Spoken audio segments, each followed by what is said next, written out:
Dear students 8ਵੀਂ class ਦੇ science ਵਿਸ਼ੇ ਨਾਲ ਸੰਬੰਧਿਤ ਸੈਸ਼ਨ ਵਿੱਚ ਸਾਰਿਆਂ ਦਾ ਸਵਾਗਤ ਹੈ।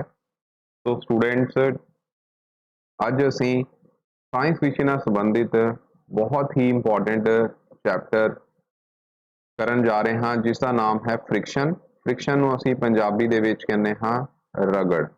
Okay, so before starting from the definition of friction, first of all what we will learn in this chapter, let's discuss about it. First of all we will learn about the term friction, यानी कि ਅਸੀਂ ਰਗੜ ਬਾਰੇ ਜਾਣਾਂਗੇ। ਫਿਰ ਅਸੀਂ drag ਬਾਰੇ ਸਮਝਾਂਗੇ, drag ਕੀ ਹੁੰਦੀਆਂ ਨੇ। ਉਸ ਤੋਂ ਬਾਅਦ ਅਸੀਂ ਫ੍ਰਿਕਸ਼ਨ ਦੀਆਂ ਐਡਵਾਂਟੇजेस यानी कि ਇਸ ਦੇ ਲਾਭ ਕੀ ਹਨ ਤੇ ਡਿਸਐਡਵਾਂਟੇजेस यानी कि ਇਸ ਦੀਆਂ ਹਾਨੀਆਂ ਕੀ ਹਨ, ਇਸ ਬਾਰੇ ਡਿਸਕਸ ਕਰਾਂਗੇ। ਫਿਰ ਅਸੀਂ ਸਥਿਤਿਕ ਰਗੜ ਜਿਸ ਨੂੰ ਆਪਾਂ ਸਟੈਟਿਕ ਫ੍ਰਿਕਸ਼ਨ ਕਹਿੰਦੇ ਹਾਂ ਉਸ ਬਾਰੇ ਡਿਸਕਸ ਕਰਾਂਗੇ। ਫਿਰ ਉਸ ਤੋਂ ਬਾਅਦ ਸਰਕਣਸ਼ੀਲ ਰਗੜ ਜਿਸ ਨੂੰ ਅਸੀਂ ਸਲਾਈਡਿੰਗ ਫ੍ਰਿਕਸ਼ਨ ਕਹਿੰਦੇ ਹਾਂ ਇਸ ਬਾਰੇ ਡਿਸਕਸ ਕਰਾਂਗੇ। ਫਿਰ ਉਸ ਤੋਂ ਬਾਅਦ ਅਸੀਂ ਕੁਝ ਮੈਥਡ ਟੈਬੂਲੇਟ ਕਰਾਂਗੇ ਜਿਸ ਨਾਲ ਫ੍ਰਿਕਸ਼ਨ यानी कि ਰਗੜ ਨੂੰ ਵਧਾਇਆ ਜਾਂ ਫਿਰ ਘਟਾਇਆ ਜਾ ਸਕਦਾ ਹੈ। तो प्यारे विद्यार्थियों, सब तो पहला फ्रिक्शन वाले बारे असी डिस्कस करन जा रहे हाँ। फ्रिक्शन की होंदी है, सपोज तुहाडे को एक सरफेस है, नीचे वाला सरफेस दे उपर एक अपर सरफेस दे उपर इत्थे असीं एक बॉडी रखी हुई है, कोई होर बॉडी मतलब कोई होर वस्तु जिसनूं मैं ब्लू कलर दे नाल शो कीता है।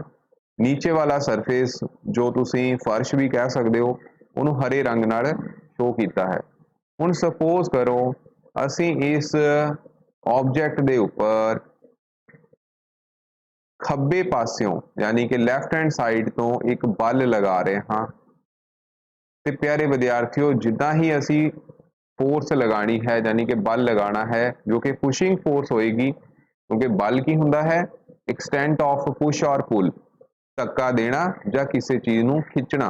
तो ਜਦੋਂ ਅਸੀਂ ਇਸ ਨੂੰ ਧੱਕਾ ਲਗਾਵਾਂਗੇ ਤਾਂ ਵਿਦਿਆਰਥੀਓ ਇਹ ਵਸਤੂ ਅੱਗੇ ਵੱਲ ਨੂੰ यानी कि ਸੱਜੇ ਪਾਸੇ ਵੱਲ ਨੂੰ ਜਾਵੇਗੀ। ठीक है, तो थल्ले वाला सरफेस ਹੁਣ ਕੀ करता है प्यारे विद्यार्थियों, थल्ले वाला सरफेस ਉੱਪਰ वाली बॉडी ਦੇ सरफेस जो कि इस दे कॉन्टैक्ट विच है यानी कि ਇਹਦੇ संपर्क विच है उस सरफेस ਤੇ उल्ट दिशा दे विच एक फोर्स लगाएगा जिसनों असी फ्रिक्शन कहते हाँ यानी कि रगड़ कहते हाँ। तो रगड़ की है, रगड़ बेसिकली एक तरह का बल ही है। ठीक है, किहड़ा बल है, क्योंकि दो वस्तुआं आपस दे विच कॉन्टैक्ट होने दे नाल ही ये बल पैदा होया है। तो ये एक तरह का संपर्क बल होया। ठीक है, केड़ा बल होया, संपर्क बल, यानी कि this is a kind of contact force. ठीक है, की है कॉन्टैक्ट फोर्स है जो कि हमेशा दो सरफेस जेड़े कि एक दूसरे दे कॉन्टैक्ट विच हुंदे हन उपर वाली वस्तु दे मोशन दी ऑपोजिट दिशा दे विच लगदा है। ठीक है, हमेशा किच लगदा है उपर वाली वस्तु दी मोशन दे ऑपोजिट दिशा दे विच, इसनूं असीं फ्रिक्शन आखदे हां। तो ये डेफिनेशन सी फ्रिक्शन दी, आई थिंक तुहानूं क्लीयर हो गया होएगा फ्रिक्शन दी डेफिनेशन। तो बच्चों हुण अगला पॉइंट इहदे विच यही है कि फ्रिक्शन कदों हुंदी है, कदों अकर करदी है, कदों असीं कहंदे हां कि फ्रिक्शन लगेगी। तो बच्चों इसलिए सब तो जरूरी कंडीशन यही है कि दो सरफेस जिहड़े ने वो एक दूसरे दे कॉन्टैक्ट विच होने चाहिए हैं। इस विच होने चाहिए हैं कॉन्टैक्ट विच, कॉन्टैक्ट मतलब एक दूजे दे संपर्क विच होने चाहिए हैं, जिस करके इहनूं असीं कॉन्टैक्ट फोर्स भी आखदे हां। तो प्यारे विद्यार्थियों अगली गल भी तुसीं याद रखनी है कि जो फ्रिक्शनल फोर्स हुंदी है ये सॉलिड, सॉलिड यानी कि ठोस, लिक्विड यानी कि तरल, गैसेस यानी कि गैसां। ठीक है, इन्हां दे विच लगदी है। ये नहीं है कि इकल्ले सॉलिड चीज़ां दे विच ही लगेगी ठीक है, ये लिक्विड फ्लूइड ਦੇ ਵਿੱਚ ਵੀ ਲੱਗੇਗੀ, ਜਿਸ ਨੂੰ ਅਸੀਂ ਫਲੂਇਡ ਦਾ ਨਾਮ ਦਿੰਦੇ ਹਾਂ।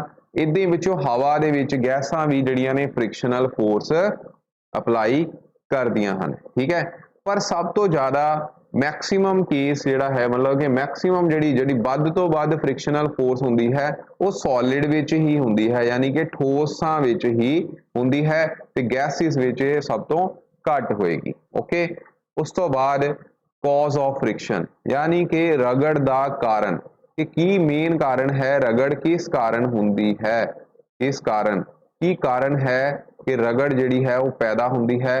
प्यारे विद्यार्थियों, पहली गल जे असी सॉलिड सरफेसिस की गल करिए तो जेडे कोई भी सरफेस सॉलिड तुहानू प्लेन दिखाई दिंदे हन कि तुसी समझदे हो कि वो बिल्कुल प्लेन है, ते बच्चों एक्चुअल विच वो प्लेन नहीं हुंदे हन, यानी कि वो समूथ नहीं हुंदे हन। समूथ का मतलब एकदम साफ। जिवें कि मैं तुहानू एक एग्जाम्पल देना कि तुसी अपने हाथ नू ही देखो, अगर तुसी अपना पाम देखते हो तो बच्चों पाम ऑफ योर हैंड ਤਾਂ ਤੁਸੀਂ ਦੇਖੋਗੇ कि इस विच भी देखण नूं तां ਇਹ लगदा है कि जिवें ਸਮੂਥ है, पर असल विच इस विच बहुत सारियां अप डाउन जो कि रेखावां ਹਨ वो इस तरीके नाल अप डाउनस करदियां ने, जिस नूं ਅਸੀਂ अनियमिततावां कहंदे हां, अनियमिततावां। ठीक है, तो अनियमिततावां दे कारण बच्चों हुंदा की है, जिसनों अनियमिततावां दा मतलब है इररेगुलरिटीज। ठीक है, तो बच्चे कई पंजाबी मीडियम वाले ने, कुछ इंग्लिश मीडियम वाले, इंग्लिश वाले तो हसदे होने कि ये पता नहीं की लिखी जाते अनियमिततावां, तो अनियमिततावां दा मतलब है इररेगुलरिटीज। ठीक है, तो इररेगुलरिटीज जिहड़ियां ने ये विचों इररेगुलरिटीज किसी भी एक बॉडी दे उपर हुंदियां हन। हुण जदों दूसरी बॉडी एक सरफेस ए हो गया, इस सरफेस ए दे उपर असीं अगर दूसरी बॉडी नूं रखदे हां तां प्यारे विद्यार्थियों उस विच भी अनियमिततावां होणगियां।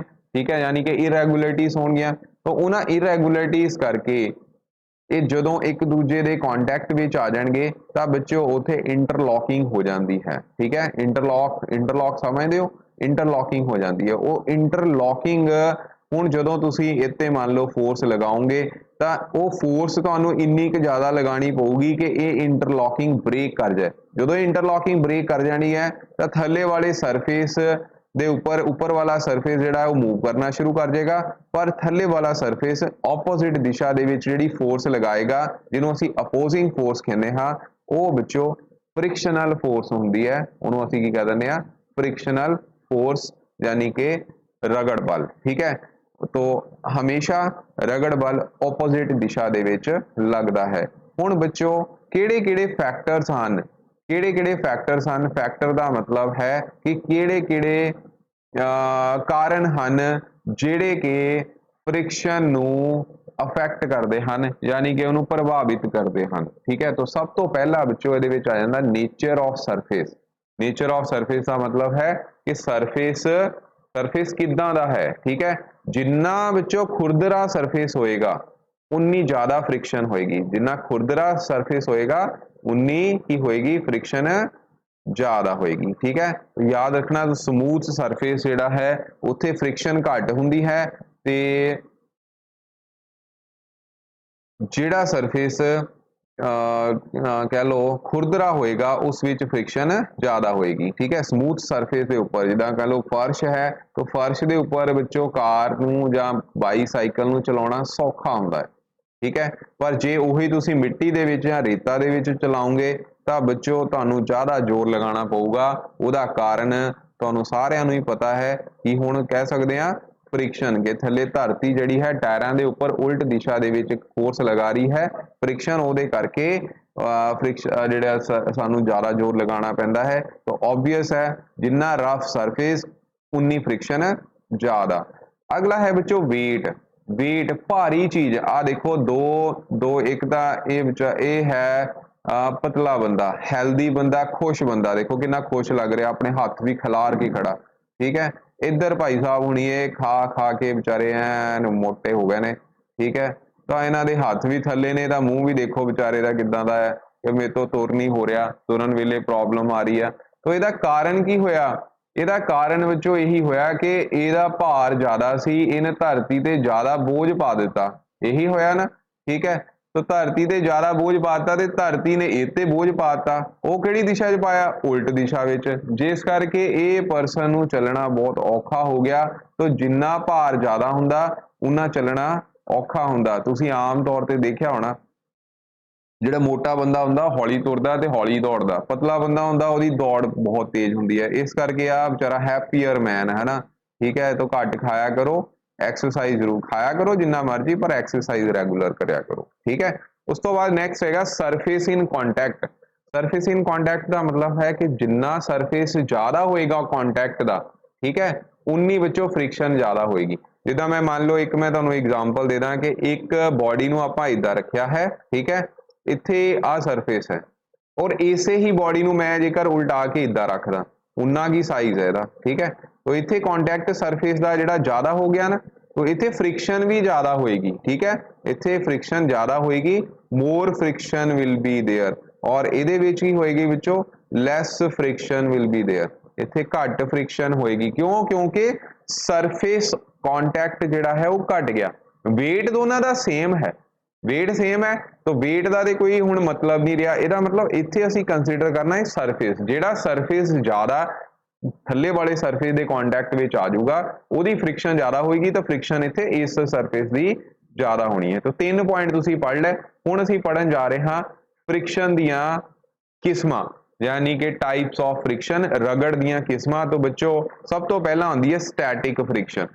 स्टैटिक का मतलब याद रखना स्थिर हुंदा है, ठीक है। स्थितिक तुहानूं पंजाबी दे विच स्थितिक है, स्थितिक का मतलब स्थिर, ठीक है, जिहड़ी कि चीज़ मूव नहीं करती, डू नॉट मूव, जिहड़ी चीज़ डू नॉट मूव यानी कि जिहड़ी वस्तु मूव नहीं करती, उहदे लई हुंदी है स्टैटिक फ्रिक्शन, ठीक है। असीं पढ़दे हां हुणे।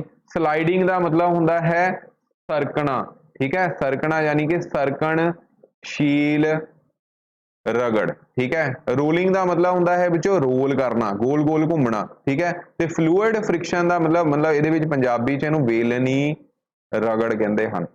फ्लूइड का मतलब है बच्चों द्रव, ठीक है, वो द्रव गैसिस भी हो सकदियां ने, लिक्विड भी हो सकते हैं, कोई भी हो सकता। तो ये जिहड़ी इहनूं फ्लूइड फ्रिक्शन नूं आपां ड्रैग का नाम दिंदे, की कहंदे आ, ड्रैग। याद रखना ड्रैग का क्वेश्चन बड़ा अजकल नवीं किताबां ने, तो उहदे विच इहदा क्वेश्चन आ रहा ड्रैग की तो की भाव है। तो ड्रैग हुंदी है की है फ्लूइड फ्रिक्शन, यानी कि द्रव जां गैसां द्वारा लगाई गई फ्रिक्शन नूं, रगड़ बल नूं असीं की कहंदे आ, ड्रैग आखदे हां। तो स्टैटिक फ्रिक्शन की हो गया, ये देखो ये एक अलमारी है, ठीक है, ਜਾਂ कुछ भी चलो कैबिनेट है, तो इनू ये परसन ये की है थल्ले वाले सरफेस दे इदां कॉन्टैक्ट विच है, ठीक है, स्थिर है। तो स्थिर होने करके ये भी स्थिर है, ठीक है। कार जिहड़ी है स्थिर आ, धरती दे नाल लगी हुई। तो जदों कोई वस्तु स्थिर होवे, स्थिर मतलब जिहड़ी मूव ना करदी होवे दूसरी वस्तु दे रिलेटिवली, तां बच्चों उस टाइम ते जिहड़ी फ्रिक्शन प्ले करती है उन्होंने आपां स्टैटिक फ्रिक्शन कहते हैं। जिद्दां कि तुसीं तुहाडी हत्थ विच हुण कॉपी ते फोन ही होएगा, तो बच्चों कॉपी जिहड़ी है वो तुसीं थल्ले रख दिओ, तो ये मूव ही नहीं करनी, ठीक है, सरफेस दे। तो थल्ले वाला सरफेस से ते जिहड़ी फ्रिक्शनल फोर्स लगा रहा उन्होंने आपां स्टैटिक फ्रिक्शन कह दांगे, ऑपोजिट डायरैक्शन दे विच, ठीक है। जे तुसीं इहनूं पुश करोगे तो पुश करन दे नाल मान लो कि ये वस्तु मूव नहीं कर रही या हौली मूव कर रही है, ठीक है, तो वो स्टैटिक फ्रिक्शन होएगी। हले मूवमेंट शुरू नहीं हुई है, मोशन नहीं आया, ठीक है। कॉपी नो डाउट तुसीं लगाओगे फोर्स वो इत्थों इत्थे चले जाएगी, पर विद्यार्थियों कोई इदां दी जिद्दां कंध ते तुसीं रख के तां हत्थ रख के तां उहनूं धक्कना शुरू कर दो, तो कंध जिहड़ी है मूव नहीं करेगी, तो वो स्टैटिक फ्रिक्शन विच आएगी। स्थिर रगड़ बल होएगा या स्थितिक रगड़ बल होएगा, जो कि सब तो ज़्यादा हुंदा है। अगला है स्लाइडिंग फ्रिक्शन। स्लाइडिंग फ्रिक्शन की है, स्लाइडिंग फ्रिक्शन विचों सब तो ज़्यादा मैं इस करके किया, चलो एक तरह की एक ना लिमिटिंग फ्रिक्शन भी आती है, वो तुहाडे सिलेबस च नहीं है, वो बारे आप डिस्कस नहीं करना। तो तुसीं इत्थे याद रखना जिहड़ियां 3 टाइप दी फ्रिक्शन तुहानूं कराइयां, सब तो ज़्यादा इस स्टैटिक ही होएगा। 3 किहड़ियां, स्टैटिक, स्लाइडिंग ते रोलिंग दे विचों, ठीक है। सब तो ज़्यादा स्टैटिक फ्रिक्शन। स्लाइडिंग फ्रिक्शन की होएगी जदों किसी वस्तु ने स्लाइड करना शुरू कर देना। इदां दे झूटे तां तुसीं बड़े लै होणे ना, ठीक है, छोटे होंदे तां झूटे लैंदे लैंदे वो की थल्ले नूं ही आने आपां, ठीक है। कदी कदी एक बंदा हले थल्ले डिग्या हुंदा, दूजा उपरों आण के होर चढ़ जांदा, ठीक है जी। तो थल्ले जिहड़ा पहलां डिग्या उहदे सੱਟ जरूर लगदी है, ठीक है। तुसीं शरारतां कीतियां होणीਆਂ पक्का, तो स्लाइडिंग फ्रिक्शन उदों जो ये तुसीं रोलर कोस्टर ते जां कोई भी इदां दियां ਜਿਹੜੇ ਸਲਾਈਡਰਸ ਤੇ ਝੂਟੇ ਲੈ ਹੋਣੇ ਆ ਤੇ ਬੱਚੋ ਉਸ ਟਾਈਮ ਤੇ ਉਹ ਫ੍ਰਿਕਸ਼ਨ ਨੂੰ ਆਪਾਂ ਸਲਾਈਡਿੰਗ ਫ੍ਰਿਕਸ਼ਨ ਕਹਿੰਦੇ ਆ। ਸਲਾਈਡਿੰਗ ਦਾ ਮਤਲਬ ਹੁੰਦਾ ਹੈ ਮੋਸ਼ਨ ਤੇ ਕਿਨੈਟਿਕ ਫ੍ਰਿਕਸ਼ਨ ਵੀ ਇਹਨੂੰ ਕਹਿ ਦਿੰਦੇ ਆ। ਅਗਲਾ ਹੈਗਾ ਬੱਚੋ ਰੋਲਿੰਗ ਫ੍ਰਿਕਸ਼ਨ। ਰੋਲਿੰਗ ਦੇ ਵਿੱਚ ਕੀ ਆ, ਜਦੋਂ ਵਸਤੂ ਗੋਲ ਗੋਲ ਘੁੰਮਦੀ ਹੈ, ਠੀਕ ਹੈ, ਗੋਲ ਗੋਲ ਘੁੰਮੇਗੀ ਤਾਂ ਉਦੋਂ ਇੱਕ ਸਰਫੇਸ ਦੇ ਉੱਪਰ ਥੱਲੇ ਵਾਲਾ ਸਰਫੇਸ ਜਿਹੜੀ ਫੋਰਸ ਫ੍ਰਿਕਸ਼ਨ ਲਗਾਏਗਾ ਆਪੋਜ਼ਿਟ ਡਾਇਰੈਕਸ਼ਨ ਚ, ਉਹਨੂੰ ਆਪਾਂ ਰੋਲਿੰਗ ਫ੍ਰਿਕਸ਼ਨ ਆਖ ਦਿੰਦੇ ਆ। ਇਹ ਸਭ ਤੋਂ ਘੱਟ ਹੋਏਗੀ ਇਹਨਾਂ ਤਿੰਨਾਂ ਦੇ ਵਿੱਚੋਂ। Fluid friction. ਫਲੂਇਡ ਫ੍ਰਿਕਸ਼ਨ ਕਦੋਂ ਹੋਣੀ, ਜਦੋਂ ਆਬਜੈਕਟ ਜਿਹੜੀ ਹੈ ਉਹ ਅਕ੍ਰੋਸ ਔਰ ਥਰੂ ਏ ਫਲੂਇਡ ਵਿੱਚੋਂ ਮੂਵ ਕਰਦੀ ਹੈ। ਫਲੂਇਡ ਕਿਹੜਾ ਹੋ ਸਕਦਾ, ਹਵਾ, ਪਾਣੀ, ਠੀਕ ਹੈ। ਆ ਸਵਿਮਿੰਗ ਕਰ ਰਿਹਾ ਪਰਸਨ, ਤਾਂ ਸਵਿਮਿੰਗ ਕਰਨਾ ਤੁਹਾਨੂੰ ਪਤਾ ਸਭ ਤੋਂ ਔਖਾ ਕੰਮ ਹੈ, ਜਾਣਾ ਅੱਗੇ ਨੂੰ ਹੈ ਪਰ ਪਾਣੀ ਤੁਹਾਨੂੰ ਆਪੋਜ਼ਿਟ ਦਿਸ਼ਾ ਦੇ ਵਿੱਚ ਰਗੜ ਲਗਾਏਗਾ, ਉਸ ਰਗੜ ਨੂੰ ਆਪਾਂ ਫਲੂਇਡ ਫ੍ਰਿਕਸ਼ਨ ਕਹਿੰਦੇ ਆ, ਜੋ ਕਿ ਡਰੈਗ ਦਾ ਨਾਮ ਅਸੀਂ ਇੱਥੇ ਇਹਦੇ ਅੰਡਰ ਇਹਨੂੰ ਡਿਸਕਸ ਕਰਦੇ ਹਾਂ। ਤਾਂ ਡਰੈਗ ਦਾ ਮਤਲਬ ਕੀ ਹੈ ਕਿ ਜਦੋਂ ਵੀ ਕੋਈ ਦਰਵ ਜਾਂ ਗੈਸਾਂ ਫ੍ਰਿਕਸ਼ਨ ਲਗਾਉਣੀਆਂ, ਹੁਣ ਐਰੋਪਲੇਨ ਹੈ, ਐਰੋਪਲੇਨ ਅੱਗੇ ਦੀ ਡਾਇਰੈਕਸ਼ਨ 'ਚ ਮੂਵ ਕਰਦਾ ਹੈ ਤੇ ਫਲੂਇਡ ਜਿਹੜਾ ਹੈਗਾ ਯਾਨੀ ਕਿ ਗੈਸਾਂ ਜਿਹੜੀਆਂ ਨੇ ਆਪੋਜ਼ਿਟ ਡਾਇਰੈਕਸ਼ਨ 'ਚ ਜਿਹੜੀ ਹੈ ਫ੍ਰਿਕਸ਼ਨ ਲਗਾਉਣਗੀਆਂ, ਉਹਨੂੰ ਆਪਾਂ ਫਲੂਇਡ ਫ੍ਰਿਕਸ਼ਨ ਕਹਿ ਦਿੰਦੇ ਹਾਂ, ਠੀਕ ਹੈ। ਓਕੇ, ਤੋ ਪਿਆਰੇ ਵਿਦਿਆਰਥੀਓ, ਹੁਣ ਕਿਹੜੇ ਕਿਹੜੇ ਫੈਕਟਰਸ ਨੇ ਜਿਹੜੇ ਡਰੈਗ ਨੂੰ ਅਫੈਕਟ ਕਰਦੇ ਨੇ, ਤੋ ਇਹਦੇ ਵਿੱਚ ਸਭ ਤੋਂ ਪਹਿਲਾਂ ਹੈ speed of the object with respect to the fluid. ਜਿੰਨੀ ਜ਼ਿਆਦਾ ਸਪੀਡ ਹੋਏਗੀ ਆਬਜੈਕਟ ਦੀ, ਉਨੀ ਜ਼ਿਆਦਾ ਫ੍ਰਿਕਸ਼ਨਲ ਫੋਰਸ ਹੋਏਗੀ। ਜਿੰਨਾ ਗਾੜਾ ਫਲੂਇਡ ਹੋਏਗਾ, ਗਾੜਾ ਸਮਝਦੇ ਹੋ, ਠੀਕ ਹੈ, ਗਾੜਾ ਹੋਏਗਾ ਤੋ ਉਹ ਵੀ ਵਿੱਚੋਂ ਹੋ ਸਕਦਾ ਹੈ ਫਲੂਇਡ ਫ੍ਰਿਕਸ਼ਨ ਆਪਾਂ ਜਿਹੜਾ ਹੈ ਇਹਦੇ ਵਿੱਚ ਡਰੈਗ ਚ ਨਹੀਂ ਲੈਂਦੇ, ਪਰ ਲਿਕੁਇਡ ਦੇ ਕੇਸ ਦੇ ਵਿੱਚ, ਦਰਾਵਾਂ ਦੇ ਕੇਸ ਦੇ ਵਿੱਚ ਤਾਂ ਤੁਸੀਂ ਇਹਨੂੰ ਕਹਿਣਾ ਹੀ ਕਹਿਣਾ ਹੈ। ਵੈਸੇ ਫਲੂਇਡ ਜਿਹੜੇ ਆ ਉਹ ਗੈਸਿਸ ਨੂੰ ਵੀ ਆਪਾਂ ਕਹਿ ਦਿੰਦੇ ਆ, ਜਿਹੜੇ ਫਲੋ ਕਰ ਸਕਦੇ ਉਹਨੂੰ ਫਲੂਇਡ ਕਹਿੰਦੇ ਹੁੰਦੇ, ਠੀਕ ਹੈ। ਤੋ ਇਹ ਡਰੈਗ ਜਿਹੜੀ ਹੈ ਉਹ ਦੋਨੋਂ ਕੇਸਿਸ ਦੇ ਵਿੱਚ ਆ ਜਾਂਦੀ ਹੈ। ਤੋ ਇੱਥੇ ਨੇਚਰ ਆਫ ਫਲੂਇਡ ਤੇ ਯਾਨੀ ਕਿ ਜਿੰਨੀ ਡੈਂਸਿਟੀ ਜ਼ਿਆਦਾ, ਜਿੰਨਾ ਗਾੜਾਪਨ ਜ਼ਿਆਦਾ, ਹੁਣ ਜਿੰਨਾ ਗਾੜਾਪਨ ਜ਼ਿਆਦਾ ਹੋਏਗਾ, ਜਿੱਦਾਂ ਆਇਲ ਆ, ਠੀਕ ਹੈ, ਆਇਲ ਦੇ ਵਿੱਚੋਂ ਤੁਸੀਂ ਜ਼ਿਆਦਾ ਜਲਦੀ ਤੈਰ ਸਕਦੇ ਹੋ ਜੇ ਪਾਣੀ ਦੇ ਵਿੱਚ ਤੁਹਾਡੇ ਕੋਲ ਇੱਕ ਆਇਲ ਹੈ, ਆਇਲ ਦਾ ਪੂਲ ਬਣਾ ਦਿਓ, ਸਵਿਮਿੰਗ ਪੂਲ 'ਚ ਸਾਰਾ ਆਇਲ ਪਾ ਦਿਓ, ਠੀਕ ਹੈ। ਦੂਜੇ ਪਾਸੇ ਤੁਹਾਡਾ ਸਵਿਮਿੰਗ ਪੂਲ ਹੈ ਜਿਹਦੇ ਵਿੱਚ ਵਾਟਰ ਹੈ, ਤੋ ਕਿਹਦੇ ਵਿੱਚ ਈਜ਼ੀਲੀ ਤੈਰ ਸਕਦੇ ਹੋ, ਵਾਟਰ ਦੇ ਵਿੱਚ, ਠੀਕ ਹੈ। ਤੋ ਨੇਚਰ ਆਫ ਫਲੂਇਡ ਤੇ ਡਿਪੈਂਡ ਕਰਦਾ ਹੈ, ਸ਼ੇਪ ਆਫ ਦੀ ਆਬਜੈਕਟ ਤੇ ਡਿਪੈਂਡ ਕਰਦਾ ਹੈ, ਜਿੰਨਾ ਸਰਫੇਸ ਏਰੀਆ ਜ਼ਿਆਦਾ ਹੁੰਦਾ ਉਨੀ ਫ੍ਰਿਕਸ਼ਨ ਵੀ ਜ਼ਿਆਦਾ ਹੁੰਦੀ ਹੈ, ਠੀਕ ਹੈ। ਤੋ order of strength of the different type of friction, static friction सब तो ज्यादा, स्लाइडिंग फ्रिक्शन उस तो घट, रोलिंग फ्रिक्शन सब तो घट, ठीक है। ये याद रखना है, दस ही दिता है, यानी कि स्थितिक रगड़ जिहड़ा है ज्यादा, सर्कनशील रगड़ है उस तो घट ते रोलिंग यानी कि वेलनी रगड़ जिहड़ी है सब तो घट होएगी, ठीक है। आ नाल तुहाडे फिगर जिहड़ियां ने इत्थे बनाईयां होईयां। ओके, तो एप्लीकेशन की है बच्चों, हुण फ्लूइड आपां नूं कित्थे जरूरी है, इहदियां एडवांटेजेस की आ, देखो तुसीं माचिस नूं जलांदे हो तो माचिस जिहड़ी आ ओह बिना रगड़न ते तां चलनी नहीं, ठीक है। तो रगड़न दे लई देखो मैच स्टिक जिहड़ी आ ओह इग्निशन जिहड़ी आ ओह इहदे नाल ही हुंदी है, ते उस तो बाद इदां ही सिलेंडर जिहड़े ने, सिलेंडर किहदे विच, सिलेंडर घर वाले नहीं, ये बच्चों ऑटोमोबाइल विच, ठीक है। जिहड़े पिस्टन मूव करते हैं, पिस्टन हुंदे ने लगे, वो piston cylinder they which move करते हैं, जिहदे नाल की हुंदा है तुहाडी कार जिहड़ी है वो चलदी है जां बाइक चलदी है, ठीक है। तो इहदियां एप्लीकेशन ही है फ्रिक्शन दियां। अगे possible, it is possible to write on books, मैं इत्थे लिख रहा हाँ this is due to the, जां बोर्ड ते लिख रहा, दिस इज़ जां तुसीं कॉपी ते लिख रहे हो, this is only due to the frictional force, ठीक है। तो friction is also responsible for the wear and tear properties, यानी कि वियर एंड टीयर का मतलब है कि तुहाडी मशीनरी नूं खराब भी करती है। तो फ्रिक्शन देखो, फ्रिक्शन तो बिना सोच के देखो, फ्रिक्शन जरूरी भी आ ते फ्रिक्शन नहीं भी जरूरी, ठीक है, दोनों चीज़ां हो गई। तो इहदियां एडवांटेजेस भी आ ते एडवांटेजेस डिसएडवांटेजेस भी आ, ठीक है। तो असीं वॉक नहीं कर सकते, खिडारी जिहड़े ने ज़्यादातर तुसीं देखिया होना किल्लां वाले जुत्ते पहनते हैं, ठीक है, जो उन्होंने मतलब स्टड पाए होंगे ने, वो स्टड की करते हैं, स्टड उत्थे बच्चों फ्रिक्शन ਵਧਾਉਣ ਦਾ काम करते हैं ताकि वो स्लिप ना कर सकन, ठीक है। तो इदां ही बच्चों जे फ्रिक्शन ना होवे तो we can not fix the nail into the wood दे विच जां वॉल दे विच, कंध दे विच जां लक्कड़ दे विच तुसीं एक मेक नूं घुमाउणा होवे तो फ्रिक्शन तो बिना बच्चों खुबणी नहीं हैगी, ठीक है। तो फ्रिक्शन ही है जिहड़ी उहनूं होल्ड करके रखदी है नेल नूं, ओके।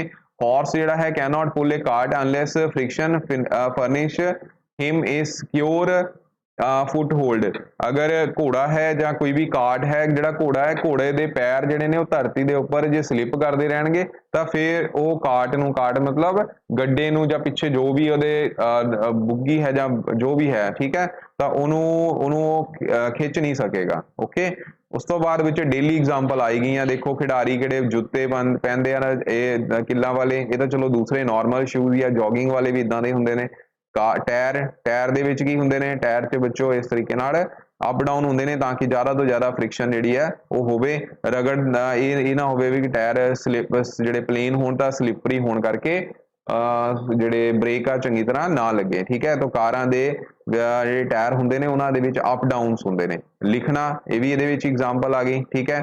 ਤੋ ਹੱਥ ਜਦੋਂ ਆਪਾਂ ਰਗੜਦੇ ਹਾਂ ਤਾਂ ਗਰਮੀ ਪੈਦਾ ਹੁੰਦੀ ਹੈ, ਤਾਂ ਇਹ ਵੀ ਯਾਦ ਰੱਖਣਾ, ਰਗੜ ਦੇ ਨਾਲ ਵਿੱਚੋਂ ਗਰਮੀ ਯਾਨੀ ਕਿ ਹੀਟ ਪੈਦਾ ਹੁੰਦੀ ਹੈ। ਓਕੇ, तो ये जिन्नियां डिसएडवांटेजेस ਤਾਂ ਤੁਸੀਂ ਸਮਝ ਹੀ ਗਏ, ਠੀਕ ਹੈ। ਵੀਅਰ ਐਂਡ ਟੀਅਰ ਪ੍ਰੋਪਰਟੀਜ਼ ਨੇ, ਠੀਕ ਹੈ। ਤੋ ਇੰਜਨ ਦੀ ਜਿਹੜੀ ਆ ਬਹੁਤ ਸਾਰਾ ਨੁਕਸਾਨ ਹੋ ਜਾਂਦਾ, ਹੀਟ એનર્ਜੀ ਦੀ ਫਾਰਮ 'ਚ એનર્ਜੀ ਯੂਜ਼ ਹੋ ਜਾਂਦੀ ਹੈ। ਤੋ ਇਹ ਡਿਸਐਡਵਾਂਟੇजेस ਹੋ ਗਈਆਂ। ਕਿੱਦਾਂ ਆਪਾਂ ਫ੍ਰਿਕਸ਼ਨ ਨੂੰ ਘਟਾ ਸਕਦੇ ਹਾਂ, ਰਗੜ ਨੂੰ? ਪਹਿਲਾਂ ਤੇ ਲੁਬਰੀਕੈਂਟ ਯੂਜ਼ ਕਰਕੇ, ਆਇਲਿੰਗ ਕਰਦੇ ਆ ਨਾ ਅਸੀਂ, ਠੀਕ ਹੈ। ਦੇਖੋ ਫਿਗਰ ਤੋਂ ਹੀ ਤੁਹਾਨੂੰ ਕਲੀਅਰ ਹੋ ਰਿਹਾ ਹੋਣਾ। ਤੋ ਇਹ ਆਇਲਿੰਗ ਤਾਂ ਹੀ ਕੀਤੀ ਜਾਂਦੀ ਹੈ, ਤਾਂ ਕਿ ਗਰੀਸਿੰਗ ਤਾਂ ਹੀ ਕੀਤੀ ਜਾਂਦੀ ਹੈ ਤਾਂ ਕਿ ਜਿਹੜਾ ਫ੍ਰਿਕਸ਼ਨ ਹੈ ਉਹਨੂੰ ਘਟਾਇਆ ਜਾ ਸਕੇ, ਤਾਂ ਕਿ ਸਾਡੀ ਮਸ਼ੀਨਰੀ ਖਰਾਬ ਨਾ ਹੋਵੇ। ਉਸ ਤੋਂ ਬਾਅਦ ਆਹ ਬਹੁਤ ਇੰਪੋਰਟੈਂਟ ਹੈ ਕਿ ਬਾਲ ਬੀਅਰਿੰਗ, ਇਹ ਤੁਸੀਂ ਆਮ ਦੇਖਿਆ ਹੋਵੇਗਾ ਹਰ ਕਾਰ, ਹਰ ਸਾਈਕਲ, ਸਕੂਟਰ, ਬਾਲ ਬੀਅਰਿੰਗ ਉਹਦੇ ਵਿੱਚ ਯੂਜ਼ ਹੁੰਦੇ ਨੇ, ਕਿਉਂਕਿ ਐਡਾ ਵੱਡਾ ਲੋਹੇ ਦੀ ਚੀਜ਼ ਨੂੰ ਆਪਾਂ ਈਜ਼ੀਲੀ ਘੁਮਾਉਣਾ ਹੈ। ਪੁਲੀ ਸਿਸਟਮ ਹੁੰਦਾ ਹੈ, ਜਦੋਂ ਆਪਾਂ ਖੂਹ ਦੇ ਵਿੱਚੋਂ ਪਾਣੀ ਕੱਢਦੇ ਹਾਂ ਉਹ 'ਚ ਪੁਲੀ ਲੱਗੀ ਹੁੰਦੀ ਹੈ, ਪਾਣੀ ਵਾਲੀ ਬਾਲਟੀ ਖੂਹ ਦੇ ਵਿੱਚ ਜਾਂਦੀ ਹੈ, ਉਸ ਤੋਂ ਬਾਅਦ ਉਹਨੂੰ ਚੱਕ ਕੇ ਆਪਾਂ ਉੱਪਰ ਲੈ ਆਉਂਦੇ, ਠੀਕ ਹੈ। ਇੱਦਾਂ ਹੀ ਪੁਲੀ ਸਿਸਟਮ ਅੱਜ ਕੱਲ੍ਹ ਤੁਸੀਂ ਦੇਖਿਆ ਹੋਣਾ ਹੈ, ਬਿਲਡਿੰਗ ਬਣਾਉਣ ਦੇ ਵਿੱਚ ਜਦੋਂ ਥੱਲਿਓਂ ਉੱਪਰ ਜਾਂਦੀ ਹੈ ਚੀਜ਼ ਕੋਈ, ਠੀਕ ਹੈ, ਉਹਦੇ ਲਈ ਵੀ ਆਪਾਂ ਯੂਜ਼ ਕਰਦੇ ਹਾਂ। ਓਕੇ, ਉਸ ਤੋਂ ਬਾਅਦ ਡਿਜ਼ਾਈਨ ਹੈ। ਆਹ ਦੇਖੋ ਇਹਦੇ ਵਿੱਚ ਬੱਚੋ ਜਿਹੜਾ ਜਹਾਜ਼ ਹੈਗਾ, ਜਿਹੜੇ ਜੈਟ ਪਲੇਨ ਹੁੰਦੇ ਆ ਜ਼ਿਆਦਾਤਰ ਮੂਹਰੇ ਤਿੱਖੇ ਬਣਾਏ ਹੁੰਦੇ ਆ, ਠੀਕ ਹੈ। ਤਿੱਖੇ ਤਾਂ ਹੀ ਹੁੰਦੇ ਆ ਜਾਂ ਤਾਂ ਕਿ ਉਹਦੀ ਡਰੈਗ ਨੂੰ ਘਟਾਇਆ ਜਾ ਸਕੇ, ਠੀਕ ਹੈ। ਜਿਹੜੀ ਫ੍ਰਿਕਸ਼ਨ ਆ ਉਹਨੂੰ ਮਿਨੀਮਾਈਜ਼ ਕੀਤਾ ਜਾ ਸਕੇ, ਉਹ ਤਿੱਖੇ ਇਸ ਕਰਕੇ ਹੁੰਦੇ ਜਿੰਨੇ ਵੀ ਜੈਟ ਪਲੇਨ ਹੈ। ਜੈਟ ਪਲੇਨ ਦਾ ਮਤਲਬ ਜਿਹੜੇ ਲੜਾਕੂ ਜਹਾਜ਼ ਹੁੰਦੇ ਨੇ ਉਹਨਾਂ ਦੇ ਜਿਹੜੇ ਮੋਹਰਲਾ ਪਾਸਾ ਹੁੰਦਾ ਹੈ ਉਹ ਤਿੱਖਾ ਹੁੰਦਾ ਹੈ ਤਾਂ ਕਿ ਹਵਾ ਨੂੰ ਚੀਰਦਾ ਜਾਵੇ, ਠੀਕ ਹੈ। ਇਹ ਵਾਲੇ ਥੋੜੇ ਬ੍ਰੌਡਰ ਹੁੰਦੇ ਨੇ ਕਿਉਂਕਿ ਹੌਲੀ ਸਪੀਡ, ਹੌਲੀ ਤਾਂ ਨਹੀਂ ਹੁੰਦੀ ਪਰ ਫਿਰ ਵੀ ਹੁੰਦੀ ਹੈ, ਠੀਕ ਹੈ। ਜਿਹੜੀ ਆ ਉਹ ਫ੍ਰਿਕਸ਼ਨਲ ਫੋਰਸ ਜਿਹੜੀ ਉਹਦੇ ਵਿੱਚ ਲੱਗਦੀ ਹੈ, ਠੀਕ ਹੈ। ਤਾਂ ਇਹਦੇ ਕੰਪੈਰੀਟਿਵਲੀ ਜੈਟ ਪਲੇਨ ਜਿਹੜੇ ਨੇ ਉਹ ਜ਼ਿਆਦਾ ਫਾਸਟ ਹੋਣਗੇ ਉਹਦੇ, ਕਿਉਂਕਿ ਉਹ ਹਵਾ ਨੂੰ ਜ਼ਿਆਦਾ ਚੀਰਦੇ ਜਾਣਗੇ, ਠੀਕ ਹੈ। ਓਕੇ, ਉਸ ਤੋਂ ਬਾਅਦ ਸਟ੍ਰੀਮਲਾਈਨ ਬੋਡੀ, ਸਟ੍ਰੀਮਲਾਈਨ ਜਿਹੜੀ ਆ ਉਹ ਵਿੱਚੋਂ ਸ਼ੇਪ ਹੁੰਦੀ ਹੈ, ਤੁਸੀਂ ਦੇਖਿਆ ਹੋਣਾ ਫਲੂਇਡ ਦੀ ਸ਼ੇਪ ਜਿਹੜੀ ਹੈ ਉਹਨੂੰ ਸਟ੍ਰੀਮਲਾਈਨਡ ਫਲੂਇਡ ਕਹਿ ਦਿੰਦੇ ਆ। ਤਾਂ ਸਟ੍ਰੀਮਲਾਈਨਡ ਬੋਡੀ ਜਿਹੜੀ ਹੈ is a shape such that it help to reduce the friction. ਤੁਸੀਂ ਦੇਖਿਆ ਨਾ ਮਛਲੀ ਦੀ ਸ਼ੇਪ ਕਿੱਦਾਂ ਦੀ ਹੁੰਦੀ, ਮਛਲੀ ਇਦਾਂ ਹੁੰਦੀ ਨਾ, ਠੀਕ ਹੈ। ਉਹਦਾ ਰੀਜ਼ਨ ਕੀ ਹੈ, ਤਿੱਖਾ, ਤਾਂ ਕਿ ਉਹ ਜਿਹੜਾ ਪਾਣੀ ਜਿਹੜਾ ਡਰੈਗ ਲਗਾ ਰਿਹਾ ਉਹਦੇ ਤੇ ਉਹ ਡਰੈਗ ਨੂੰ ਕੱਟ ਸਕੇ। ਓਕੇ, तो बच्चों ये सीगा चैप्टर, इस विच आपां की पढ़िया, फ्रिक्शन की है, ठीक है, इंटरलॉकिंग करके हुंदी है, टाइप्स, फ्रिक्शन एक नैसेसरी ईवल है यानी कि बहुत जरूरी है, तो ये बिना साडा सरदा भी नहीं। तो इहदियां डिसएडवांटेजेस भी हैं, जो ईवल का मतलब आ गया, एडवांटेजेस भी हैं, डिसएडवांटेजेस भी हैं, ठीक है। तो किद्दां असीं उहनूं घटा सकते हैं। Thank you very much. ये बच्चों लैक्चर अगर पसंद आया हो तो सारे बच्चों ने अगे शेयर कर देना है, लाइक कर दिओ, ठीक है। कमेंट बॉक्स जरूर लिखियो किवें तुहानूं लगा। Thank you very much.